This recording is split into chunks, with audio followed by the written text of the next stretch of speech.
What is DYSJUO? We are the home for culture-defining brands, both ours and yours. 10 Over Surf Shop is more than a retail hub and event space. We're fully stocked with expert advice and shared stories. Stories in Longboarder and Wavelength Magazine, Europe's longest-running surf mag, connecting brands to ocean enthusiasts globally. But when you need to make an impact 24 times a second, Cassette can turn the lens on your brand and reframe how your audience sees you. Reaching the real world at the UK Surf and Skate Expo to over 10,000 people. That's real-world engagement.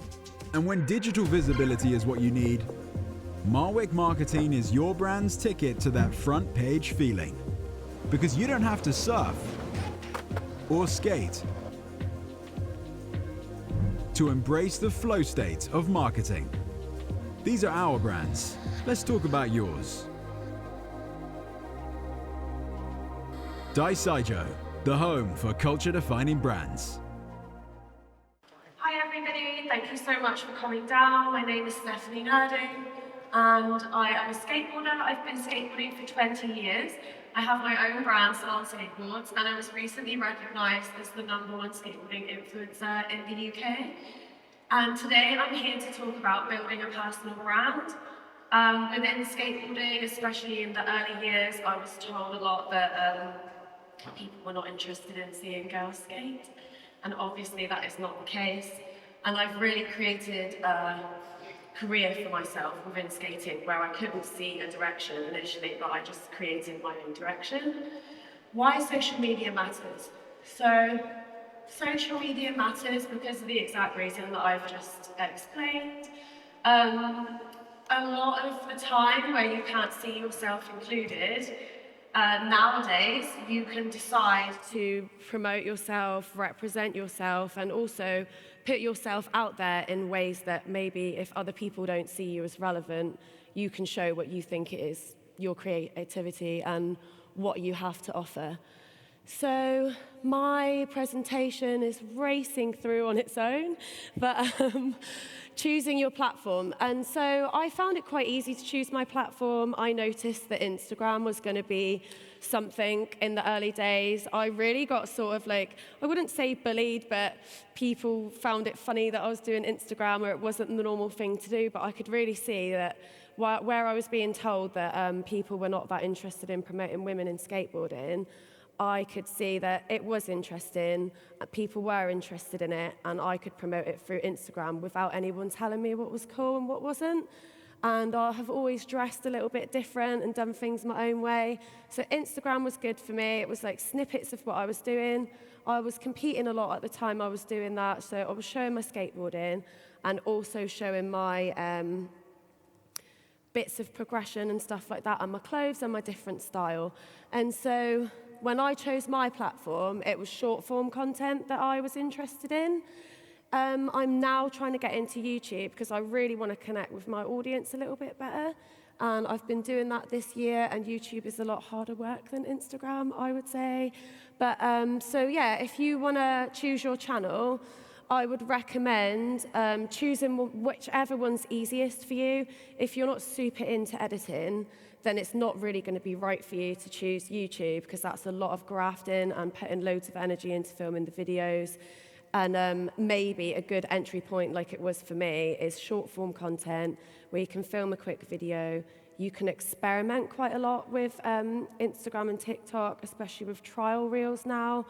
You can post a lot of videos and see what takes off. And then my recommendation generally is I post 3 times a day usually, and then after that month, I'll use the information from that month to say, okay, this, and this went well, and then I'll build on that, and the following month, I'll put more effort into that.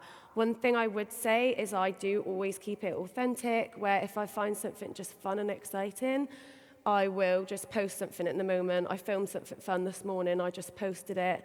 I think social media, like skateboarding, is supposed to be fun and enjoyable. So if you're not enjoying it, it's a good idea to try a different way and see what you can, if you can get into a groove with it, I would say. So moving on to the next slide. Content ideas. I am a bit of a geek, so I do a lot of research. I've done a huge amount of research where I will choose influencers that I like, and I will go into really deep detail about what's successful on their profile. So for example, something which I've noticed is a common theme of successful videos is just a white piece of clothing, which is obviously very interesting. And so I'll go through and I won't necessarily look at the skating. I'll just look at, okay, where was this successful? Where was that successful? I'll look at different type of creators in different sports and see what they're doing that's successful. And I've really managed to sort of, going viral is supposed to be like winning the lottery.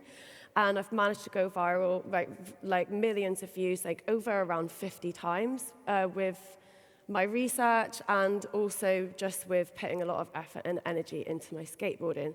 But mainly with just keeping my eye on trends, researching what's relevant, knowing what music's trending, and also these weird little extra details. So hopefully that can help you guys as well. Moving on.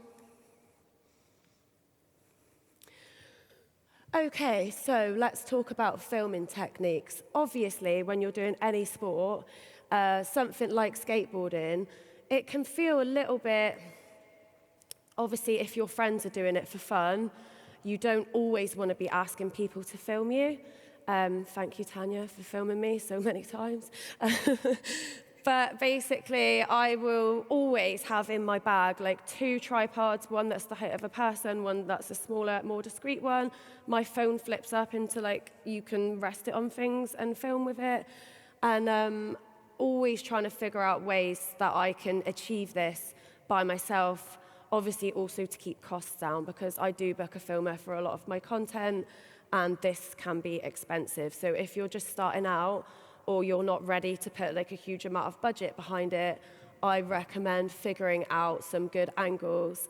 And also thinking about things like, for example, one of my most successful videos, I just put the tripod like here and skated and just did a very slow flip trick past the camera where I come into frame. It's a very short clip, but it was very successful. I just filmed it on myself one afternoon.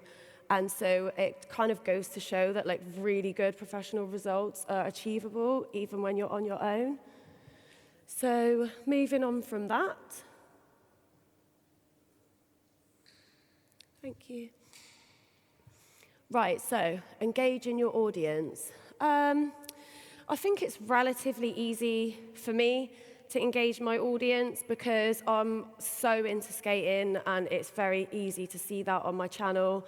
I connect with other skaters because I really love it and I care about skating, so I'll watch other people's videos, I'll comment on their stuff. I think if you have like a genuine passion for something and you care about the other people within it, it's not going to be that hard to engage your audience. I think if you're doing something which is like, just say any of you are not skateboarders and you're doing something where you just want a successful channel posting about X, Y, or Z, what I would recommend maybe for that is commenting on people's channels that are successful at it, and you'll get other people from their communities engaging with your comment most likely, and then you can kind of build community. It doesn't always have to be in person. Obviously within skateboarding, it's really easy to be part of the community when you're skating, but if you're just looking a lot online, or you're alone quite a lot, or you're restricted in any way with going skating or surfing quite a lot, then yeah, trying to build an online community is a really good idea. One way that I've sort of expanded my online community recently is through Q&As on my story. I'll say, like, ask me questions about anything, I'll reply to it on my story. And then I also have a focus group with updates on my channel. And it's quite good, really, because, like, the people who follow me on there, they obviously must be really into what I'm doing. So if I post something on there, I'll get fast replies, people are really excited about it. And then I'll talk about my merchandise and my brand later, but this is also a good place for me to post about my brand without spamming it to my main profile too much. Also, sorry to go on for a while about this topic, but I really like this topic. Obviously, things like the UK Surf Skate Expo are amazing. I've been able to meet a lot of people in person that follow me, and I also think it's really good to give something back. So for example, on my story, I said if people come to my stall, they could get a hoodie for £1 if they knew the secret word from my story. So I think it's about obviously getting people to watch your stuff, and you really want people to be engaged with your channel, but like remembering to give back to them and give them something for loyalty to you and like caring about what you're doing is a really good idea as well. So that's what I've got to say on that topic. On to the next slide. 50% off my workout guides there for anyone who's interested. Okay, so trends. So as a creator that's been around for a long time, this is something I've noticed has got a lot more difficult and it's moving a lot faster. For example, last night I saw a video that had gone viral and I had already recreated it by this morning. Things move so quickly that if you notice something where you think, I could do that, do not wait, just do it the next day, do it as soon as you can after. Things move really fast. So I think it is really good to keep an eye on trends, but for anyone that follows me that might know, I love trends, I love social media, but social media did contribute for a little while to damaging my skateboarding, I would say.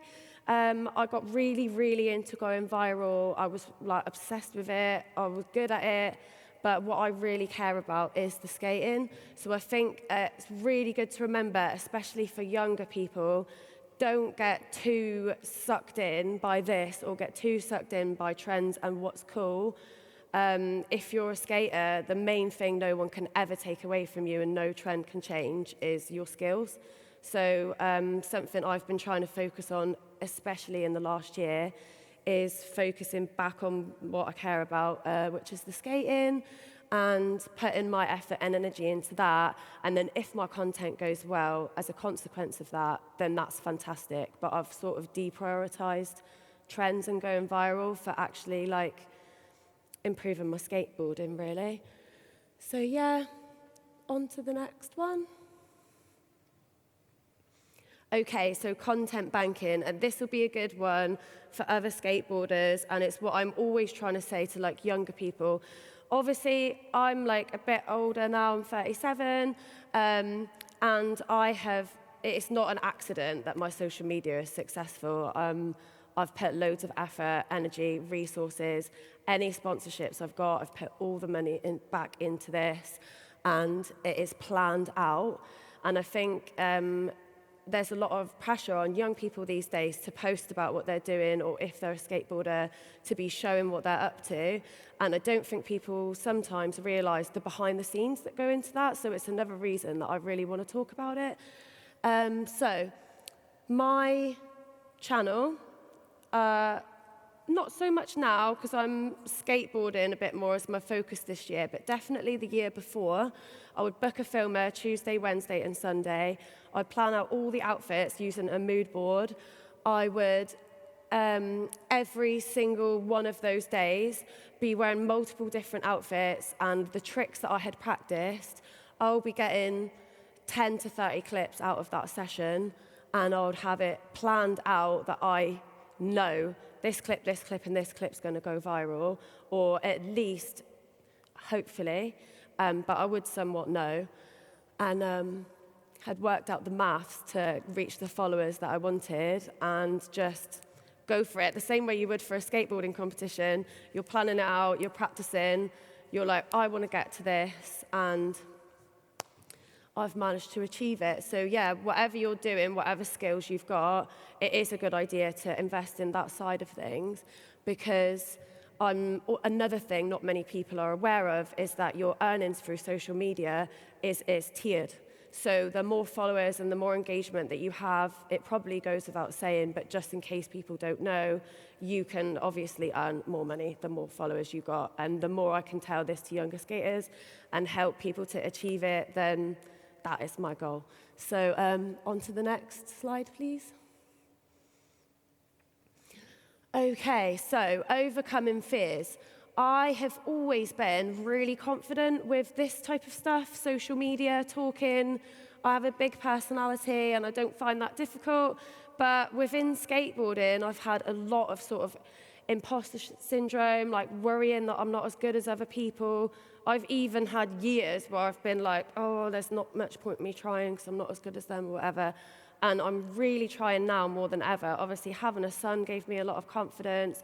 Overcoming my broken ankle gave me a lot of confidence. And so I'm trying to really push past now what I thought was possible for someone who's 37, who's a mum, and show other mums that you can do whatever you want, and show your children that you can push for your dreams at any time. And also, hopefully, this will filter through to younger people thinking that as well. The way I overcome fears is to set myself toxic ultimatums. So one really good tactic for me is if I'm skating, I'll set a limit. So I'll be like, right, 3 tries. If I don't get it within these 3 tries, I'm going home. I don't ever end up going home. I always end up making myself commit to it.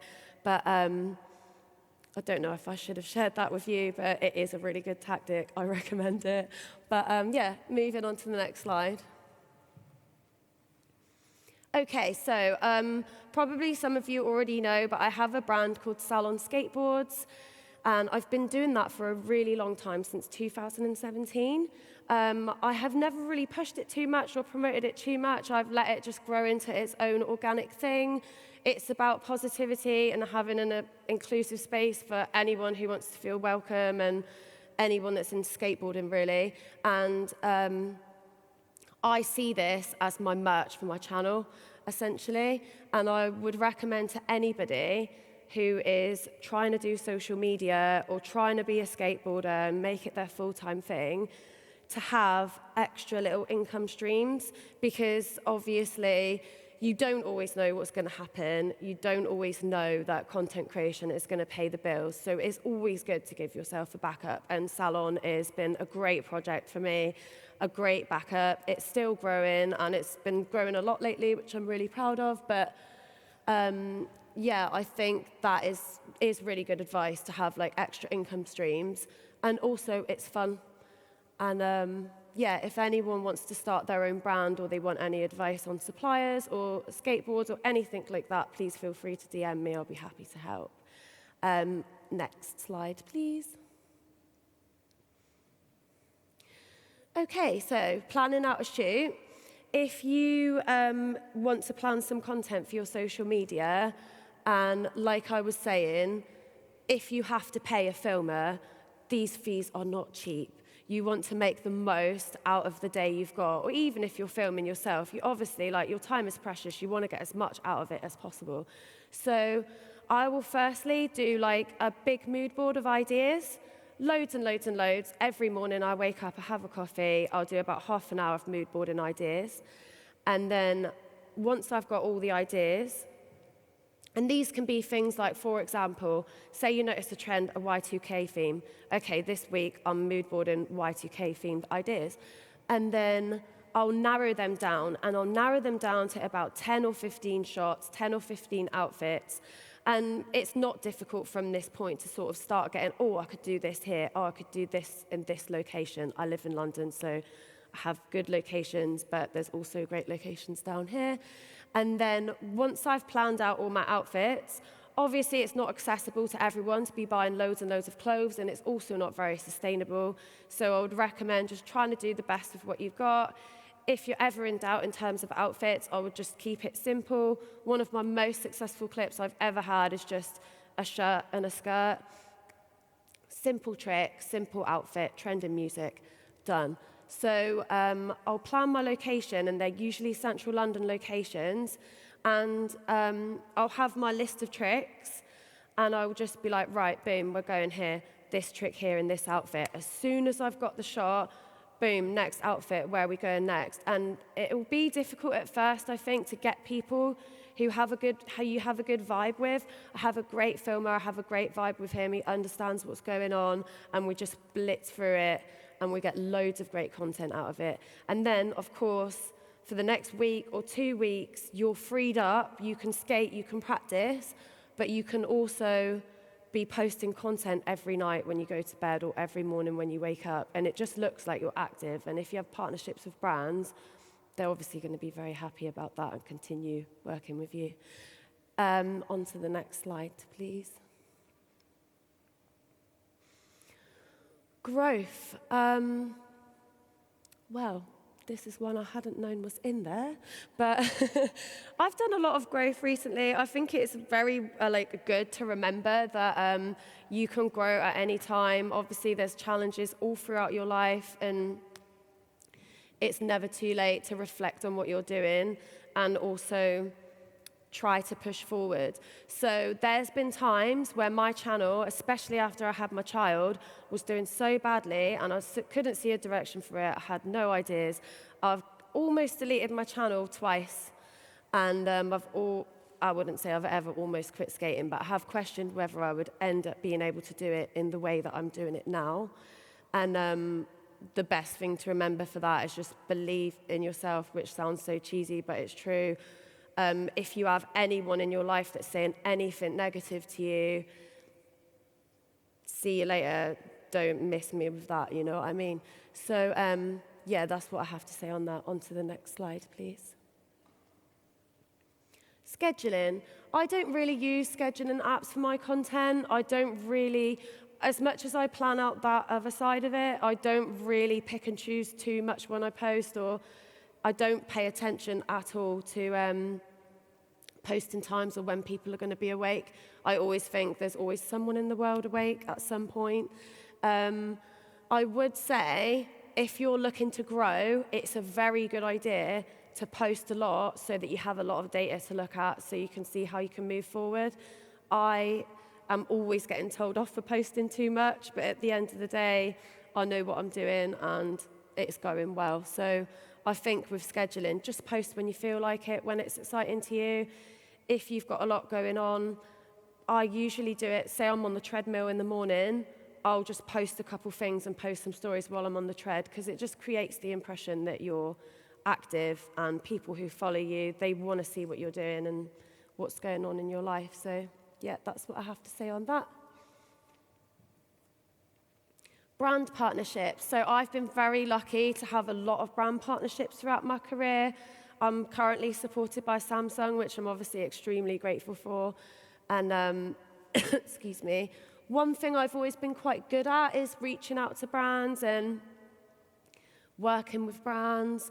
And so another thing I think a lot of younger people don't realize is that if you have ideas and you have energy and fun ideas, you can reach out to people you want to work with. I make a huge list of brands that are my dream brands to work with.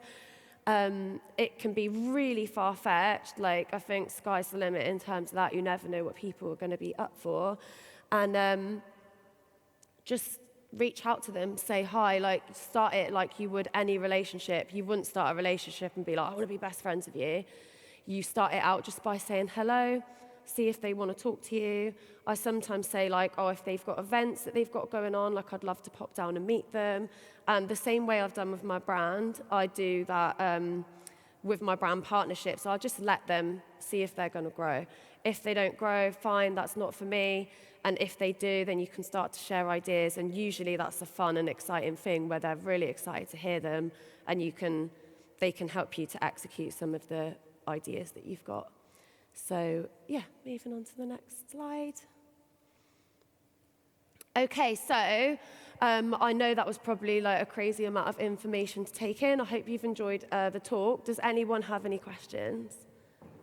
Oh, you have to wait for the microphone 1 sec. I'm just going to have a sip of water as well.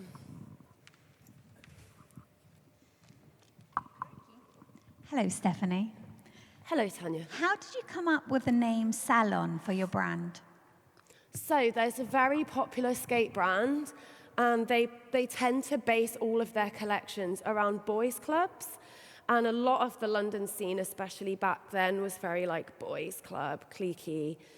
And so I was racking my brains thinking about things that were clubs for girls, and, things I'd be netball, or, things that I saw as women's things, witchy things, and then I was driving through Peckham, and there's salon after salon after salon, £10 nails, £10 eyelashes, and I was like, oh, salon, bing, amazing name, and so that's been the name ever since.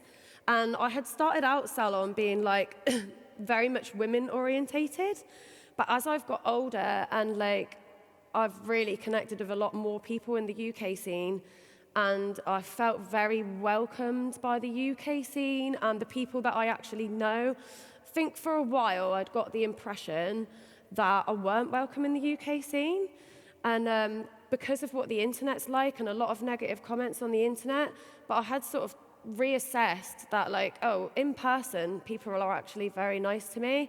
So I had let this internet impression affect my in-person interactions.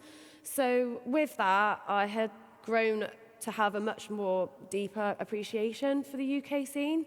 And so I actually wanted Salon to be for everyone. And a lot of older guys have said, oh, I've started skating again because of you.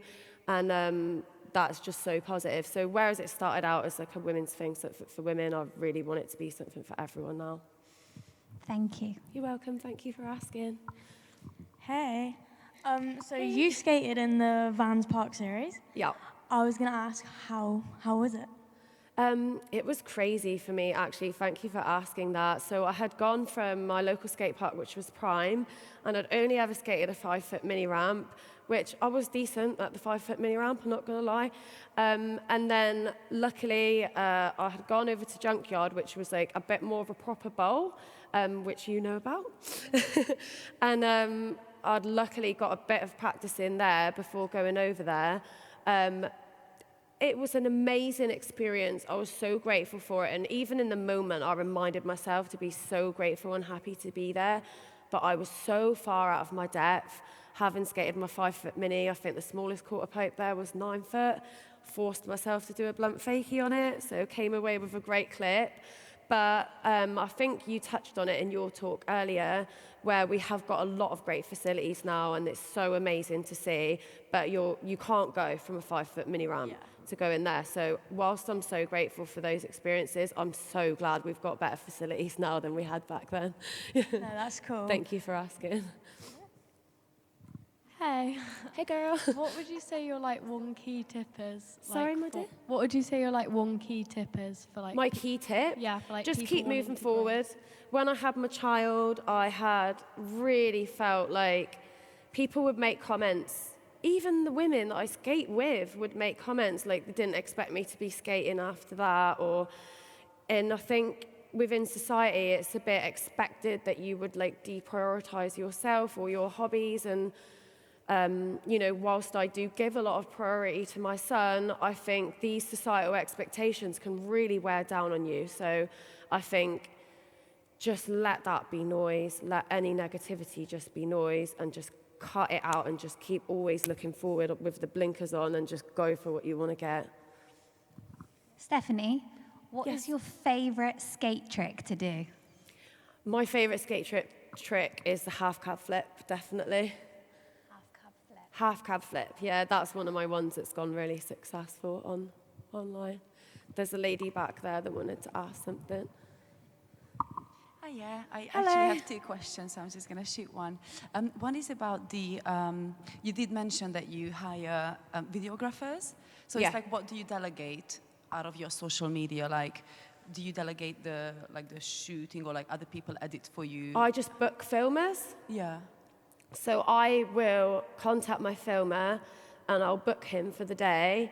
And obviously, I just ask him for the raw clips because I actually find the editing really fun. So I know a lot of other creators use people to edit their stuff, but I wouldn't have someone doing this for me.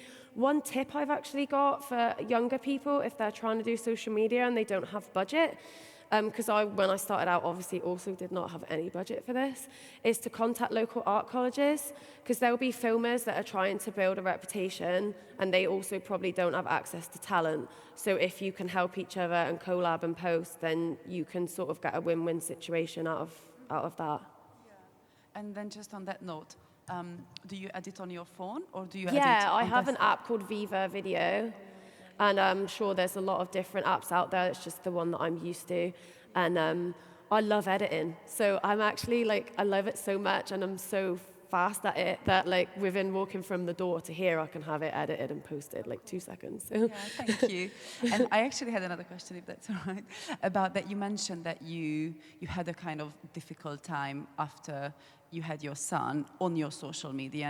And was it because you couldn't create that much content, or you didn't feel connected to your audience, or what was? It's what do you something think which that has was? affected me probably all the way up till last year, which is like things had damaged my confidence without me even realizing. So like people in my life or situations in my life had been wearing me down in the background to where my confidence was in the toilet.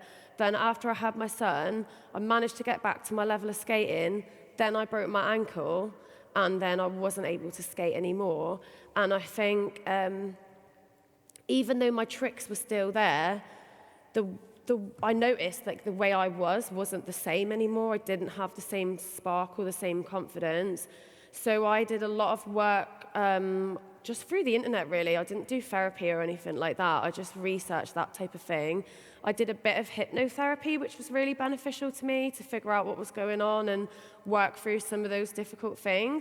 But my confidence was low. I've worked really, really hard on building it back up. And at the beginning of last year, I just decided, like, no, I'm going to be really positive, put loads of effort and energy into myself. And I sort of reassessed what I cared about. So I realized the social media had been damaging my skateboarding ability. And I realized when you have a child, it's very easy to know what your priorities are. That's your first priority. What are these other priorities going to be? So I just narrowed my priorities, only spent my time with people who were helping me or gassing me up or bringing joy in my life. And this past year of my life is one of the best years I've ever had, so I would really recommend doing that. Well Thank done. you for Thank asking. You so much. Thank you. Hi. Hey. I just wanted to ask if you ever get that sort of social media fatigue and think, oh gosh, I just can't be bothered to post anymore. Or how do you get yourself out of it if you're in that kind of funk and you're like, have you got any tactics or tips, I suppose? I do get that. I really, really love posting. And so I think I definitely do have like feelings sometimes, like it's a bit hard work. Or my main challenge, I would say, is getting, say I've reposted the content quite a lot and haven't done a new content day. This can be like, I think the way that I move past that, and I was doing it a little bit last night, is just looking for inspo. And sometimes you can't find any inspo, and there is phases where you just feel uninspired. I have had that, and I think you've just got to like look after yourself, try and have a good time and wait for it to come back. Unfortunately, with creativity, I think this can just be a barrier sometimes, can't it? Oh, thank you. You're welcome.